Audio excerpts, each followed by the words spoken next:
I had a pleasant experience with the early implants of the Rivacor units just because it has a more physiological shape compared to other releases that I used before.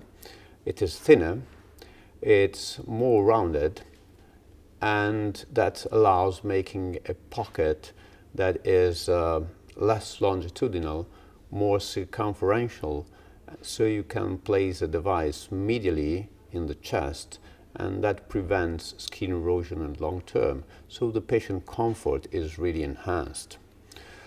Secondly, the header allows smooth connections of the leads, so you can orient it either longitudinally or transversely in the pocket without any issue in the, let's say, shaping you like, sizing and making the pocket.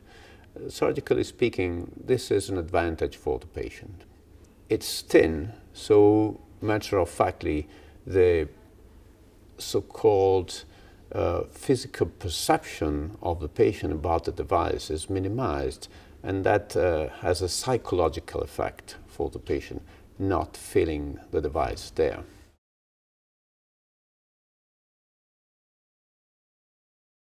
I believe there are several advantages coming with this new generation of devices. They are intertwined one to each other just because one comes with the next one. Longevity, enhanced possibility to undergo an MR procedure, new algorithms for resynchronization therapy, and of course a highly sophisticated remote monitoring feature. Now they connect to each other because you can't have dedicated computing and data processing unless you have a very high longevity. And if you aim to have durable devices, means that the workflow of the process into the device should be little consuming and highly efficient. That's why they are connected to each other. Coming to details, these devices provide a very long performance in terms of years. It can come up to 12 to 15 years for single chamber devices, and this is a great improvement when it comes to repeated surgery, because repeated surgery is the main risk factor to develop infection, whose treatment has anyway a 20% mortality at 1 year. So this is a main step ahead in the process of infection prevention.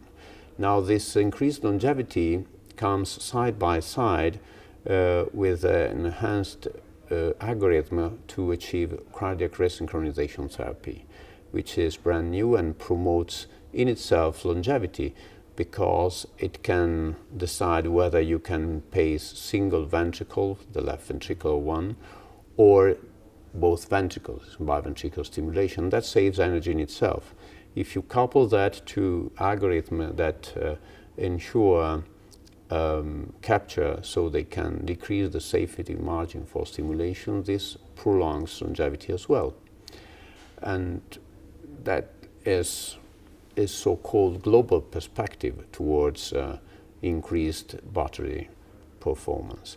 Then you have to figure out that these devices are unique in terms that they allow 3 Tesla compatibility. And that opens to every patient the possibility to have superior diagnostics, and this is particularly important for neurological diseases. And I would say this is another major step forward. This comes along with the most important feature of BIOTRONIK devices, which is remote monitoring capability. That is preserved and is more efficient than ever, because the projected longevity that the company alluded to is comprehensive of full home monitoring activity and data processing.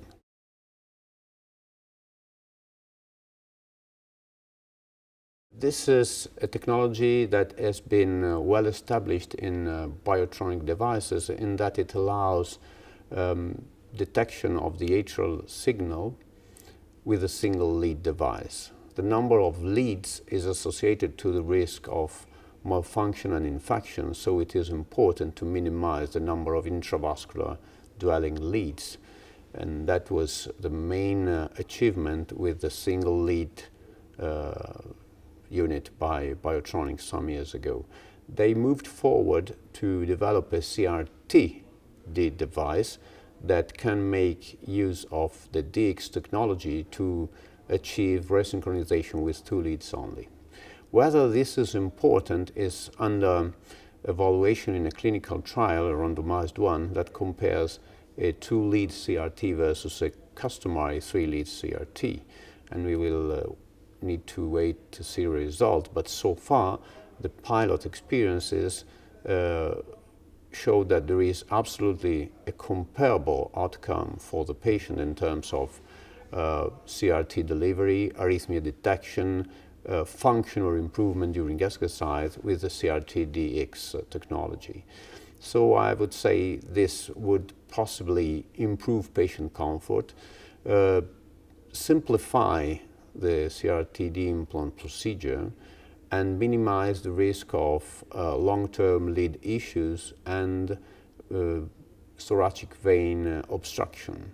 So in my view, keeping on this very well-established technology into the CRT-D devices possibly will be a major step forward in the next years.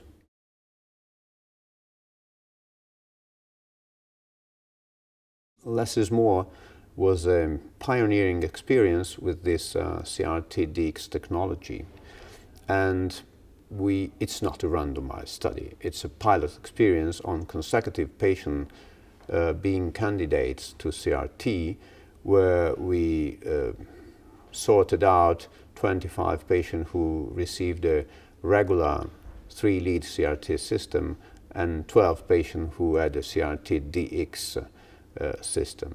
They were followed for 4 years up to now, and there was no difference in terms of improvement due to CRT, onset of ventricular arrhythmias, onset of atrial arrhythmias, detection capability of atrial fibrillation, and need for atrial stimulation at follow-up.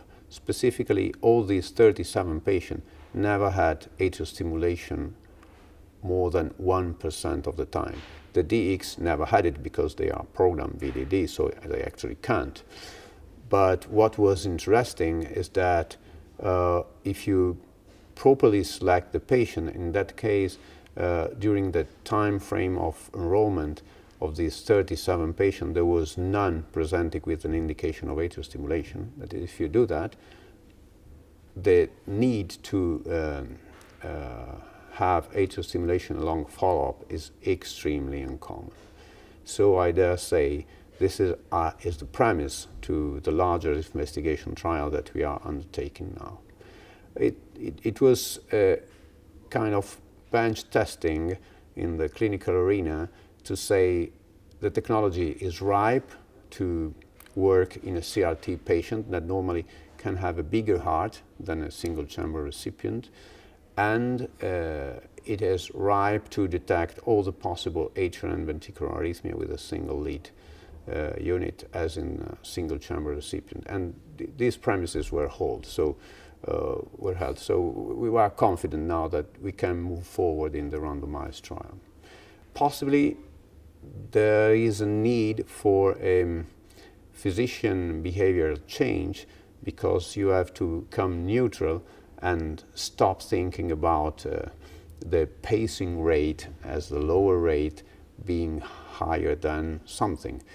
With this technology, you have to think that sinus rhythm is the leading rhythm, so programming needs to be tailored as a lower rate of 35 to 40 and the upper rate to be as free as 140 to allow the patient move along the full range of sinus rate.